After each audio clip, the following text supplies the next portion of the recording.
Que a paz, que a luz de Jesus possa envolver a todos nós. Hoje nós vamos trabalhar o capítulo 40, na intimidade doméstica. Um assunto que a gente trabalha, que a gente fala, a gente ouve, repete, e a gente ainda continua com dificuldade. Quando a gente fala nessa questão do lar, da nossa relação com os nossos familiares, a gente tem que ver que nós estamos num planeta dual, né, onde existe sempre os dois lados. Então, o nosso lar, né, vamos colocar aí, em determinados momentos, nós vivemos situações muito difíceis, né? Vivemos situações complicadas, né, problemas sérios, e dentro do lar também a gente vive situações maravilhosas. É dentro do nosso lar que nós temos oportunidades fantásticas de crescimento, né, de realização, de construção, né, de troca. Então é o nosso lar, é esse cadinho doméstico que nos proporciona realmente o nosso crescimento, a nossa transformação. Mas para que esse nosso lar ele se transforme, né, num lar de harmonia, num lar equilibrado, num lar em que promova realmente o crescimento de todos ali dentro, nós temos que perceber a nossa responsabilidade, né? Nós temos que analisar qual está sendo o nosso comportamento ali dentro, né? Analisar as dificuldades que nós estamos vivendo e o que nós podemos fazer para transformar, né, esse nosso lar naquele ambiente realmente que nós todos desejamos, né? Então a gente vê nesse livro da Esperança, o Emmanuel ele sempre começa cada capítulo com duas epígrafes. Então, epígrafes são algumas frases iniciais que ele trabalha para a gente poder fazer uma reflexão mais profunda sobre esse assunto, né? Então, ele sempre tira duas epígrafes. Uma da Bíblia, né, uma frase da Bíblia, do Novo Testamento, e outra frase ele tira do Evangelho. E as duas estão sempre ligadas, né, para que a gente possa fazer uma reflexão, né, e ver, né, o que nós podemos aprender e colocar em prática nas nossas vidas. Então eu vou ler aqui inicialmente as duas epígrafes, para depois a gente começar a fazer uma reflexão sobre este capítulo, né, na intimidade doméstica. Ele começa, né, com uma frase de Jesus, né, que está lá em Mateus 25. Em verdade vos digo que, quando o fizestes a um destes meus pequeninos irmãos, a mim o fizestes. Então aqui essa frase aqui é muito conhecida de todos nós, né? É quando todos nós queremos, né, de alguma forma, ganhar o reino dos céus ou ir para um lugar melhor quando a gente desencarnar, né? E a gente pensa que tem que fazer alguma coisa por Deus, por Jesus, né? Nós temos que fazer alguma coisa, né, para que eles percebam que nós somos pessoas melhores. E aí ele vem e volta para nós a questão. Olha, vocês não têm que fazer para mim, né? Vocês têm que fazer para as pessoas que estão próximas de vocês, né? Se vocês fizerem para qualquer pessoa, né, tiverem um bom comportamento, uma boa ação, né, para qualquer um à sua volta, você está fazendo para mim, né? E a gente, na maioria das vezes, não tem essa visão, né, que tudo que a gente puder fazer de bom para as pessoas que estão à nossa volta, nós estamos fazendo realmente para Deus, né? Porque cada um é uma criatura de Deus. A gente tem que, né, tomar consciência disso. E no Evangelho segundo o Espiritismo, que o capítulo 15, ele trabalha a questão fora da caridade não há salvação. Então, ele mostrando ali a importância da caridade para a nossa salvação, ou seja, para a nossa transformação, para a nossa evolução. Toda a moral de Jesus se resume na caridade e na humildade, isto é, nas duas virtudes contrárias ao egoísmo e ao orgulho. Olha como é que é interessante. Então você vai fazer uma análise, um estudo profundo de todo o conhecimento que Jesus nos passou, e ele vai se resumir, né, nessas duas virtudes, caridade e na humildade. Então, quando você se percebe realmente como um ser, né, em evolução, como um ser cheio de defeito e com muitas questões a serem trabalhadas, você vai percebendo, você vai trabalhando dentro de você esse orgulho. Porque quanto mais orgulhosos nós somos, mais nós achamos que somos melhores do que as outras pessoas. Nós temos mais conhecimento, somos mais bonitos, né? Somos mais espertos, e por aí vai. E aí, quando você percebe que isso não é verdade, que você é uma pessoa como todas as outras, que está cheia de defeito, você começa a se tornar mais humilde. Quando você se torna mais humilde, você começa a se perceber como você realmente é, e aí você abre espaço para poder se trabalhar. E aí você também vai percebendo as pessoas à sua volta, que elas também necessitam, de atenção, de carinho, necessitam de apoio, de serem bem tratadas, de serem bem cuidadas. E aí você começa a desenvolver esse sentimento, do amor, que é a caridade à sua volta. E aí você vai minimizando esses sentimentos ainda negativos, de orgulho que a gente traz dentro da gente, do egoísmo, porque a gente quer sempre para a gente pensa sempre em nós em primeiro lugar. E aí você começa, quando você começa a perceber e aprofundar, você vê a necessidade, de você olhar à sua volta, de você perceber as outras criaturas, de você perceber a necessidade dos outros. E aí você vai saindo um pouquinho de você. E aí você entra nesse processo de transformação, nesse processo, de autoconhecimento. E nessa lição aqui, é interessante que o Emmanuel ele faz uma ligação deste capítulo com a parábola do bom samaritano. Então aqui ele não conta e não fala da parábola em si. E eu vou fazer uma leitura dessa parábola e fazer alguns comentários para depois a gente dar sequência, no conteúdo desse capítulo, que ele é muito interessante. Tudo se inicia no momento em que Jesus está fazendo uma pregação. Ele está pregando, passando um conhecimento para várias pessoas. E ali, entre aquela multidão que o cercava, levanta um homem, que se diz que era conhecido ali como um doutor da lei. É uma pessoa que conhecia a lei judaica. Então, levantou-se então um doutor da lei e perguntou-lhe para o experimentar. Então, aqui já tinha uma maldade, uma segunda intenção aqui. Mestre, que hei de fazer para possuir a vida eterna? Então, aqui, quando ele fala assim, possuir a vida eterna, então é para ir para um lugar bom depois que ele desencarnar. Então, a gente fala muito vulgarmente aí, ir para o céu, ir para um lugar agradável, um lugar onde haja paz, harmonia. Então, todo mundo deseja isso.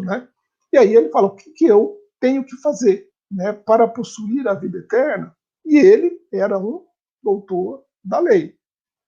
Disse-lhe Jesus, que está escrito na lei? como lês? Né? Então aqui Jesus volta para ele. Então essa era uma didática que Jesus fazia muito. Né? Ele sempre voltava para a pessoa, né? Aquela pergunta que ele estava fazendo, para que ele fizesse uma reflexão mais profunda, porque todos nós temos conhecimentos, né? E às vezes a gente quer aquela resposta pronta e acabada. Não, mas Jesus volta, né, a pergunta para ele, né? E pergunta: que está escrito na lei? Como lês? Como você interpreta? Né? Aí ele fala, ou seja, ele tinha conhecimento, ele sabia o que ele deveria fazer para, né, possuir a vida eterna. Aí ele responde: amarás ao Senhor teu Deus com todo o teu coração, com toda a tua alma, com todas as tuas forças e com todo o teu entendimento, e ao teu próximo como a ti mesmo. Então aqui, né, ele responde claramente a pergunta que ele mesmo havia feito para Jesus. Né? Aí Jesus vai e diz para ele: respondestes bem, faz isso e viverás. Ele tinha conhecimento, já sabe, então faça, aplique a lei. Né? Mas o doutor da lei, querendo justificar a pergunta feita, ele diz a Jesus: e quem é o meu próximo? Então, quem é o meu próximo? Eu tenho que amar ao meu próximo como a mim mesmo. Quem é esse meu próximo? E às vezes nós mesmos temos essa dúvida.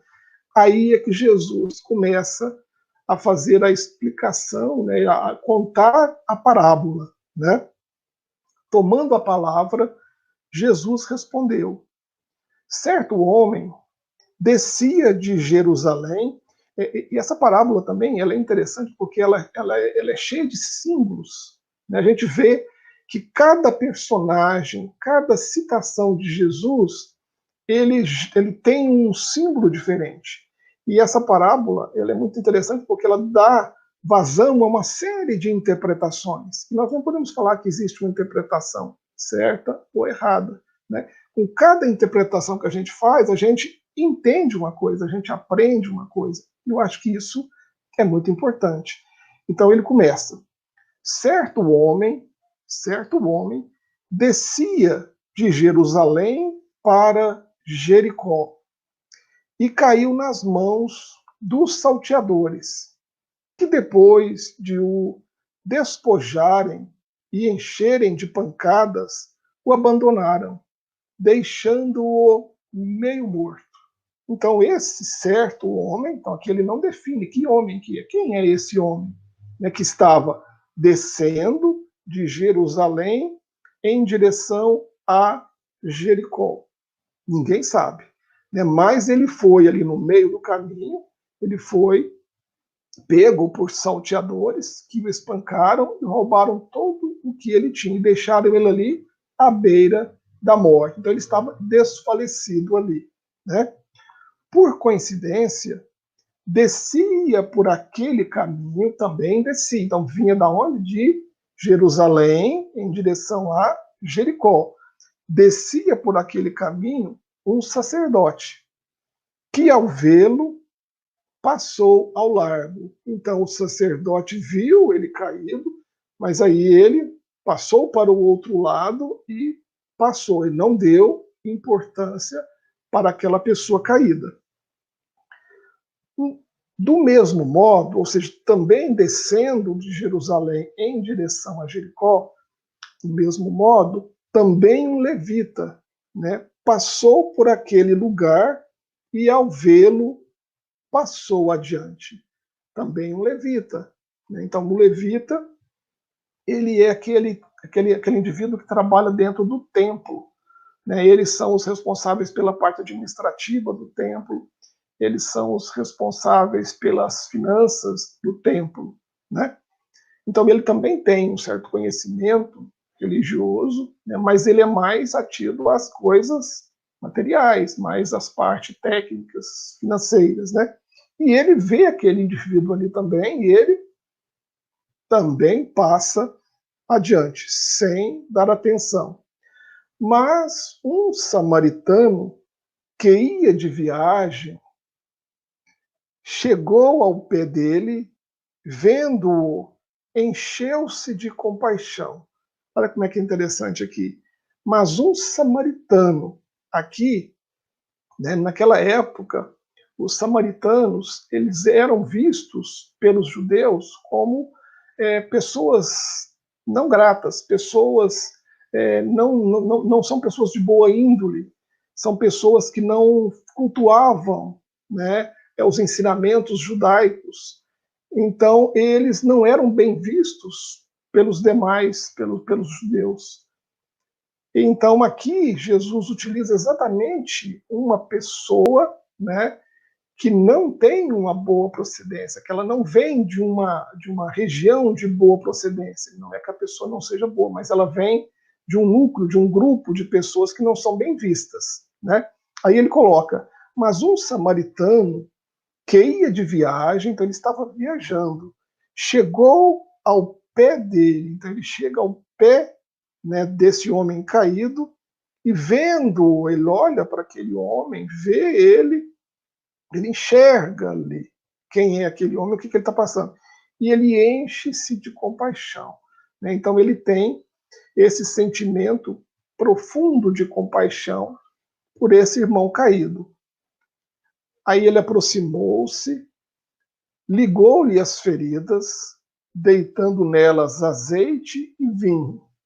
Colocou-o sobre a sua própria montada, levou-o para uma estalagem e cuidou dele. Então aqui ele se aproximou daquele ser, né? Tratou as feridas, colocou o que ele tinha ali, que era azeite e vinho naquelas feridas, e pegou aquele homem, levantou ele nos braços e colocou na sua montaria.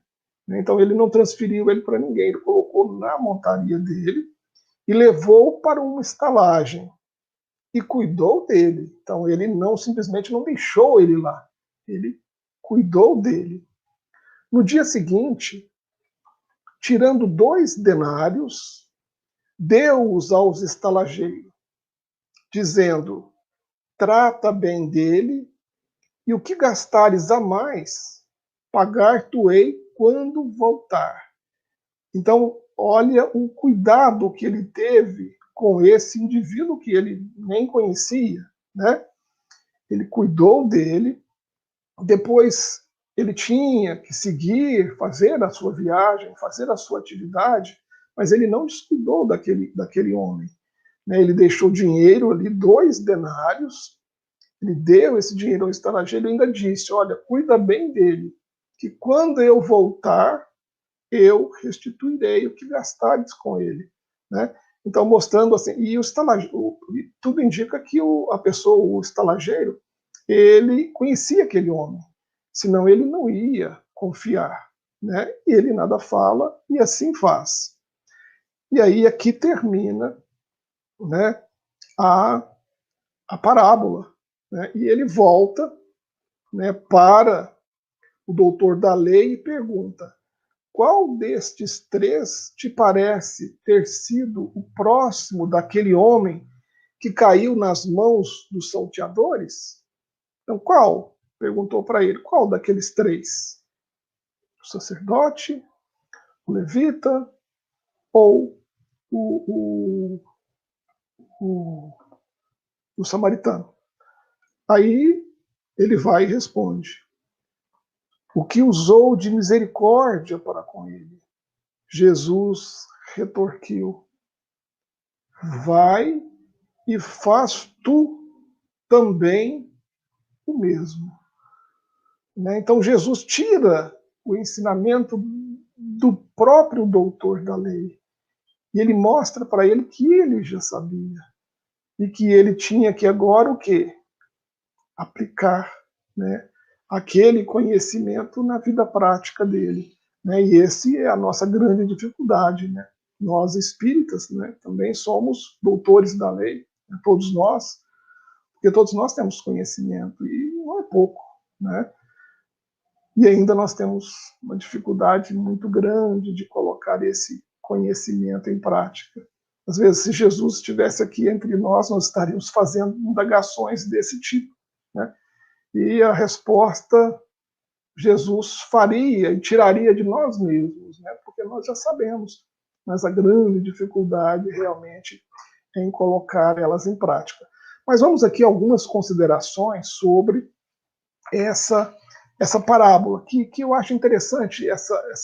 Vou fazer apenas algumas considerações. Ela é muito profunda, igual eu falei, tem muitos símbolos aqui para serem trabalhados, mas para o nosso estudo da noite, eu acho que apenas alguns pontos seriam importantes da gente ressaltar na parábola. Então nós vemos na parábola esse homem que ele foi assaltado. Ele vinha de Jerusalém, né? Então ele descia de Jerusalém em direção a Jericó, né? Então, se você for fazer uma pesquisa, geograficamente, Jerusalém está bem acima do nível do mar e Jericó está abaixo do nível do mar. Então, geograficamente falando, nós podemos perceber que Jerusalém realmente está bem acima de Jericó, né? E se você for fazer uma análise ainda mais profunda sobre esse aspecto e ver quais são as características dessas duas cidades, você vai perceber que a cidade de Jerusalém era uma cidade religiosa. Ali em Jerusalém tinham-se templos, né? Então os templos mais importantes do judaísmo estavam lá em Jerusalém. Então você pode caracterizar, analisar a cidade de Jerusalém como o viés espiritual, né? Como o nosso lado espiritual. Então uma cidade que traduz as nossas questões espirituais. E Jericó, por outro lado, era uma cidade voltada para o comércio, né? Ali faziam-se trocas, escambos, né? Ali tinha casas de câmbio onde se trocavam moedas, né, de várias regiões diferentes, né? Então você pode comparar Jericó com esse nosso lado material, né? Então você tem o lado material e o lado espiritual. E esse homem que vinha descendo, né, então ele vinha saindo, ou seja, ele vinha se afastando do lado espiritual dele e ia se envolvendo cada vez mais no lado material. O que acontece isso nas nossas vidas?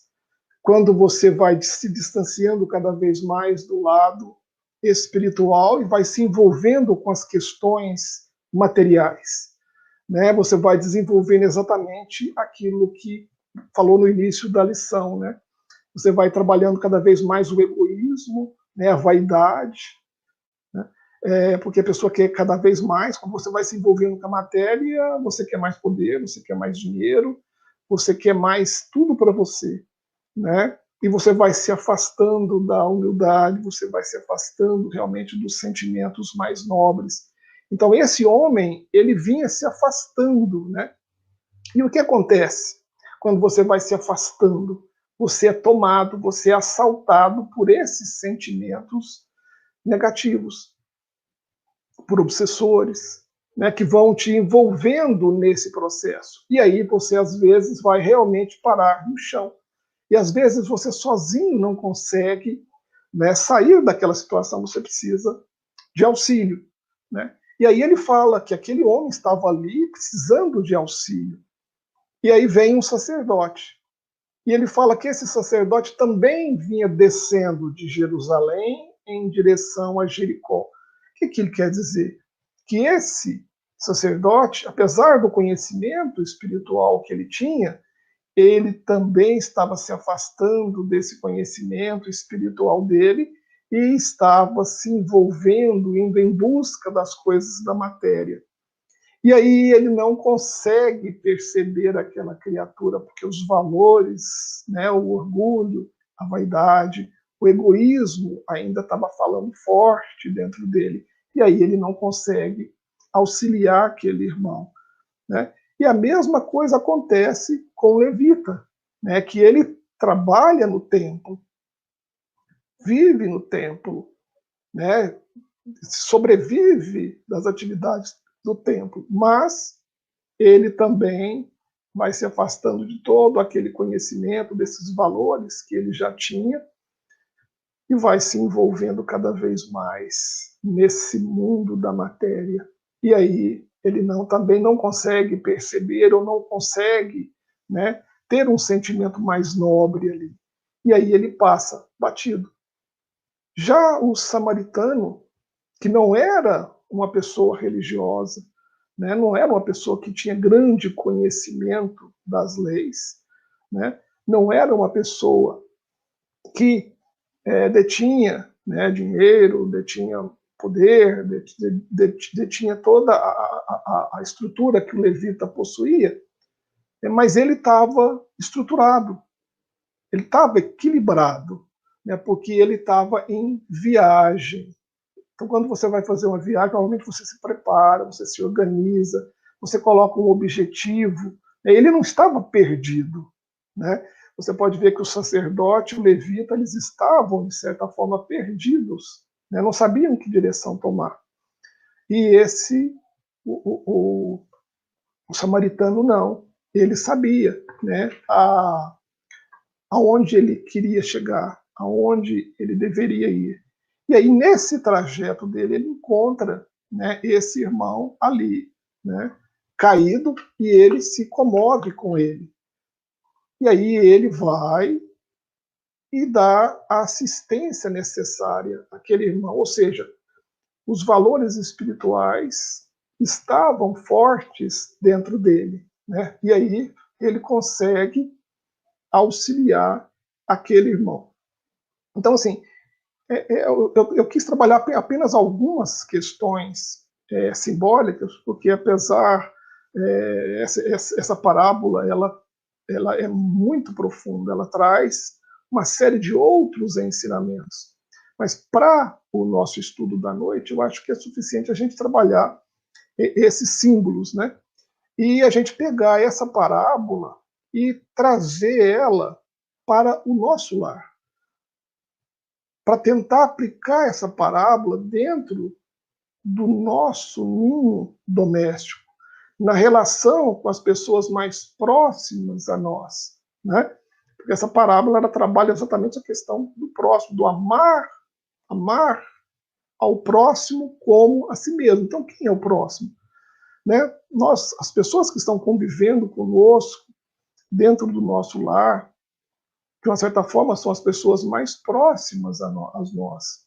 E a gente sabe que dentro do lar, às vezes, é muito difícil as relações, é muito complicado, né? E muitas pessoas preferem sair de casa, né, e fazer esse trabalho assistencial, esse trabalho de amparo, de apoio para pessoas fora de casa, que é muito mais fácil. Eu estava fazendo uma reflexão aqui antes do estudo, né, e a gente percebe que em todas as famílias, a gente tem pessoas nas nossas famílias que estão passando por momentos difíceis, né? Mas a gente conhece aquelas pessoas, a gente conhece a história de vida daquelas pessoas. Às vezes você tem primos, sobrinhos, tios, né? Às vezes até irmão, né? Que está ligado a você e você conhece a história de vida dele. Às vezes você vê, ele é alcoólatra, ele mexe com drogas, ele não gosta de trabalhar, ele tem problemas mentais, né?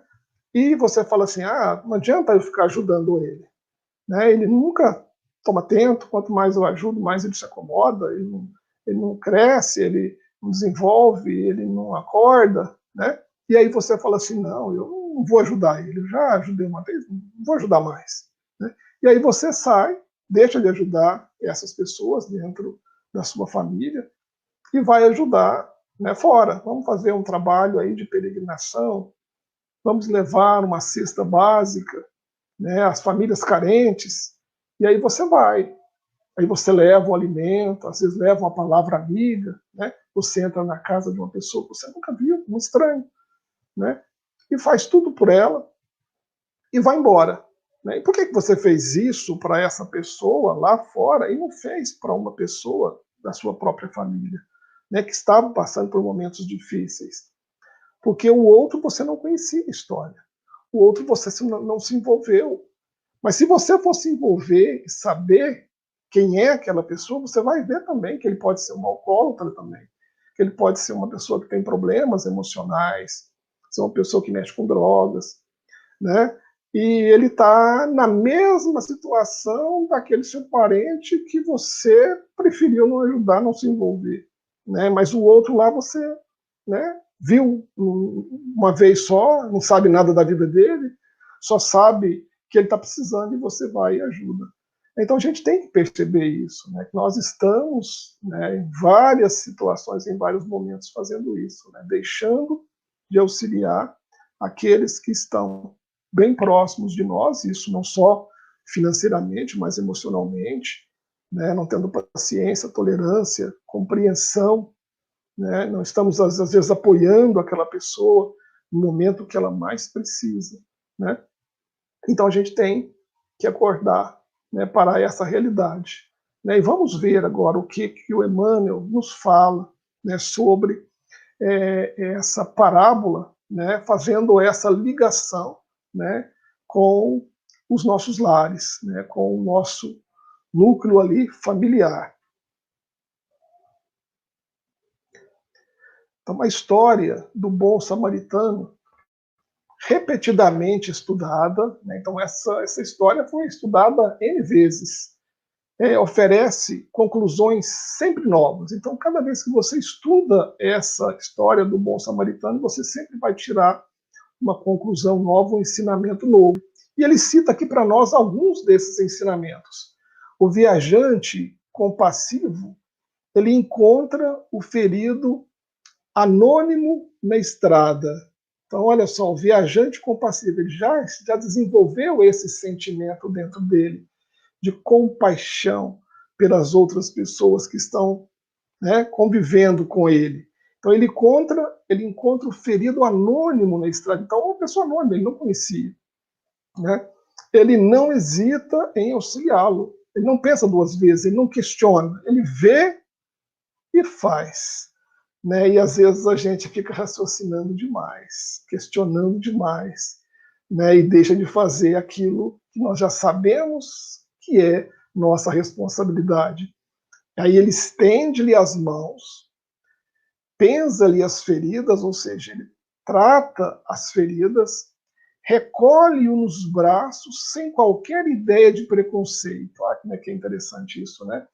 Aí ele pega aquele irmão nos braços, não analisa quem é, preto, branco, gordo, magro, né, pobre ou rico, homem, mulher, não importa, né? Não importa quem é, precisa de ajuda, eu vou pegar, põe nos braços e auxilia aquele irmão. Aí ele coloca ele na montaria dele, conduz-lo ao albergue mais próximo. Então ele não deixa, ele não cuida dele lá, dá atenção para ele, deixa ele cair, não, ele leva ele para um lugar para que ele possa ser cuidado. Por quê? Porque ele estava fora de si. Ele não tinha condições de perceber o que estava acontecendo e nem fazer nada. Ele precisava de ajuda de uma pessoa externa, né? Então ele garante-lhe a pousada, né? Então ele deixa dinheiro ali para que ele seja cuidado, né? Ouvida conveniências e permanece junto dele enquanto necessário. Então ele passa a noite com ele e no outro dia cedo ele segue o caminho dele, mas deixando ali, né, o pagamento para que o estalajadeiro pudesse, né, continuar cuidando dele. E ele coloca: abstém-se de indagações. Então ele não fica indagando quem é você, o que você faz, o que aconteceu, por que você está assim, né? Não, simplesmente ajudou, fez a parte dele. Então ele parte ao encontro do dever, assegurando-lhe a assistência com os recursos da própria bolsa, sem prescrever-lhe obrigações. Então é que interessante, ele, né, faz a parte dele, mas ele não vai deixar as obrigações que ele tem. que ele já tinha assumido, ele faz o que ele pode por aquele irmão, né? Deixa dinheiro ali com o estalajadeiro e ele segue. E ele também não fica prescrevendo a outra pessoa as obrigações, né, que seriam as cobranças, né, que a gente faz. Né? Então, eu faço algo por você, depois eu fico te cobrando. Ó, faz assim, faz assado, tem que ser assim, se você não fizer assim eu não aceito, eu não ajudo mais. Não, ele simplesmente faz e dá sequência às atividades dele. Jesus transmitiu-nos a parábola ensinando-nos o exercício da caridade real, mas, até agora, transcorridos quase 2 milênios, aplicamos-la, via de regra, às pessoas que não nos comungam o quadro particular. Foi o que eu falei anteriormente, né? Então, já há mais de 2.000 anos que nós já recebemos esse ensinamento, né? E via de regra, né? Ou seja, vez por outra você faz, né? Você pratica essa caridade para as pessoas lá fora, né? E as pessoas que estão dentro do seu lar, ali convivendo com você, né? Você tem esse mesmo cuidado, você tem essa mesma atenção, né? Você tem essa mesma dedicação, sem cobrança, sem ficar direcionando, né? Será que a gente faz isso? É muito difícil, né? Quase sempre, todavia, temos os caídos do reduto doméstico. Gente, não são poucos, né? Se nós formos analisar os nossos núcleos familiares, né? Os nossos parentes mais próximos, a gente vê quantas pessoas, né, caem, passam por dificuldades, passam por momentos difíceis, né? E o que a gente está fazendo, né, por essas pessoas? Né? Às vezes a gente foge, né, evita estar com eles para não se envolver. Né? E dentro do nosso lar ali, com a esposa, com os filhos, como é que nós agimos? Nós estamos tentando auxiliá-los, estamos percebendo o que está acontecendo com eles, estamos acompanhando ele nessa trajetória, né? Porque isso é muito importante, né? A questão do diálogo dentro de casa, do culto doméstico dentro dos lares, né? Para trazer harmonia, para a gente poder trocar, né, conhecimento, experiências, a gente falar dos nossos problemas, das nossas dificuldades. Então é muito importante a gente ter uma atenção especial com as pessoas que estão próximas ali dentro do nosso lar. Não descem de Jerusalém para Jericó, mas tombam da fé para a desilusão e da alegria para a dor, espoliados nas melhores esperanças, em rudes experiências. Gente, quantas vezes a gente vive isso dentro do nosso lar, né? Nós estamos falando aí dessa questão espiritual e material. Como nós falamos ali, Jerusalém simbolizando o aspecto espiritual, Jericó simbolizando o aspecto material. Quantos entes nossos, né, não se perdem aí nesse caminho, né? Não se desiludem, vão buscar a matéria, vão buscar as coisas materiais e vão se distanciando das coisas do espírito, né, das virtudes que são essenciais para o nosso crescimento. Né? Às vezes a gente fala aqui, né, dessa forma, e eu acho interessante a gente ter uma percepção maior sobre isso. Jesus, ele é considerado o maior psicólogo de todos os tempos.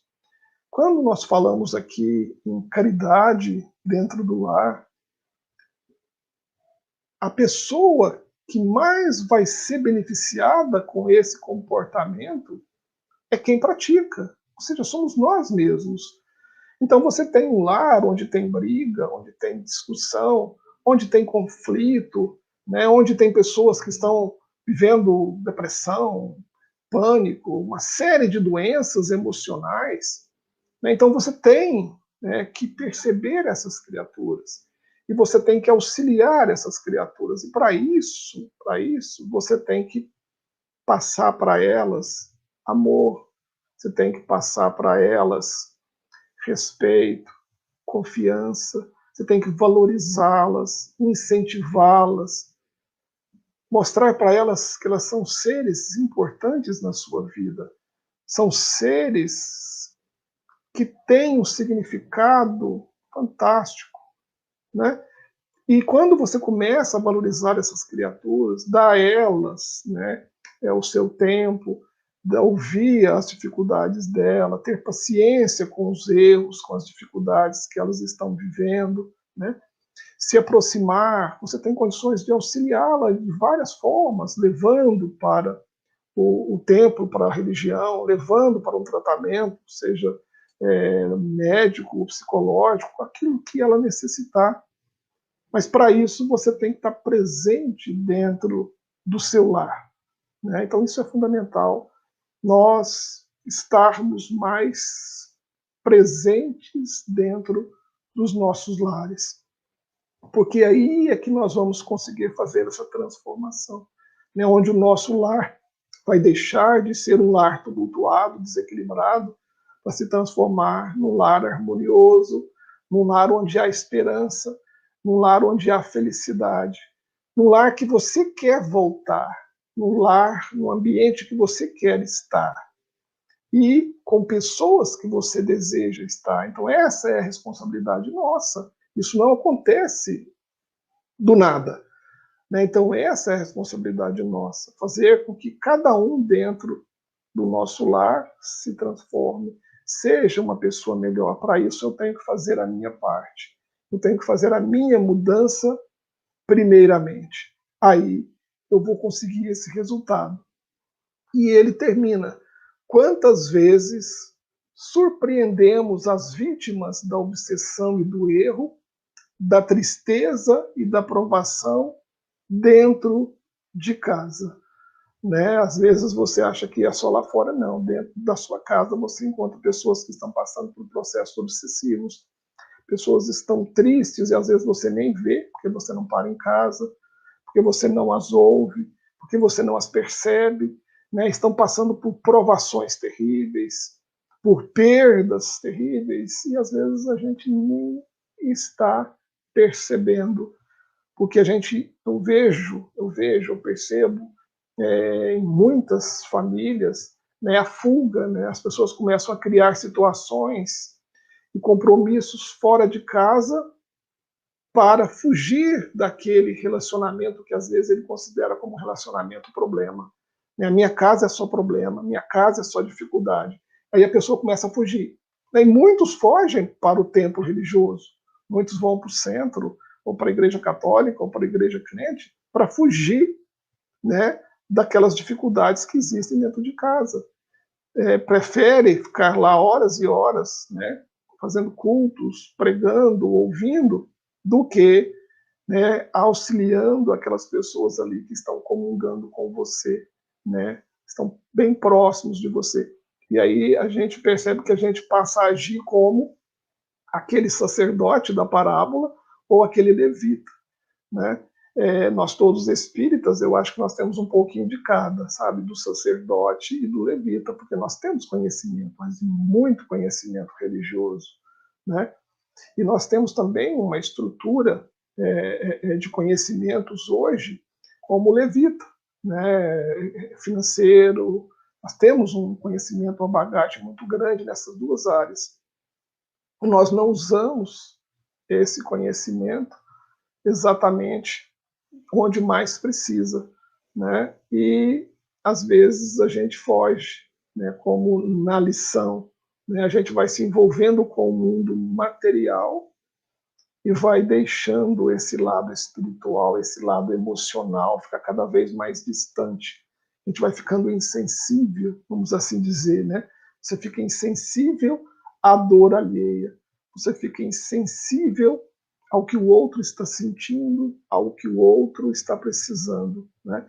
E nós devemos fazer o caminho inverso, em vez de irmos, né, de Jerusalém para Jericó, nós temos que sair de Jericó em direção a Jerusalém, nos afastando das coisas materiais, no bom sentido, é claro, né, trabalhando esses sentimentos ligados à matéria, que é o egoísmo, que é o orgulho, a vaidade, né, e desenvolver o que, né, Jesus nos fala, nos chama a atenção, que é a caridade, que é a humildade, porque só assim nós vamos conseguir realmente, né, colocar em prática esses ensinamentos dentro dos nossos lares, né?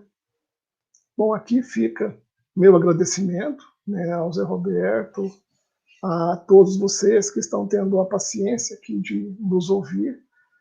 Sempre que a gente pega um estudo desse, eu sempre falo que a gente é muito beneficiado, porque a gente tem que refletir muito, a gente tem que analisar, né, a nossa vida, os nossos comportamentos e o que nós queremos passar para os nossos irmãos, né? E isso faz com que a gente vá melhorando os nossos comportamentos, vamos percebendo os nossos enganos, as nossas falhas, e a gente vai ali reajustando, né, a nossa jornada. Tá? Então fica aqui a minha gratidão a todos vocês, a minha família, né, em especial, que eu acho a família, igual eu falei, tem esses dois lados, né?